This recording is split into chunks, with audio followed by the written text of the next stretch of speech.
পবিত্র সম্পর্কে কথাও বললাম। এই যে স্বামী স্ত্রীর সম্পর্ক, স্বামী স্ত্রীর মধ্যে মহাব্বত, পবিত্র সম্পর্ক, এটা হালাল বৈধ, আল্লাহ পাক বৈধতা দিয়েছেন। কারণ আমাদের প্রবৃত্তির চাহিদা আছে, এই চাহিদা পূরণের জন্য আল্লাহ পাক আমাদেরকে হালালভাবে বিয়ে করতে বলেছেন।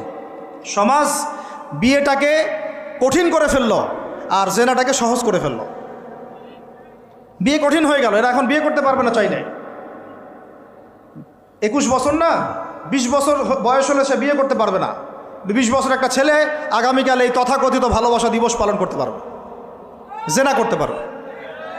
কেউ বলার কিছু নাই, কেউ বলার নাই, কেউ দেখার নাই, চলছে মানে এভাবেই চলছে। সমুদ্রের পানিতে ভেসে গেছি আমরা। একটা মেয়ের বয়স 17 বছর, সে কালকে জেনা করবে। অগণিত মেয়ে কালকে 17 বছরের মেয়ে জেনা করতে পারে, আল্লাহ হেফাজত করুন। কিন্তু এ এখন বিয়ে করতে পারবে না, বিয়ে করতে গেলে সমস্যা।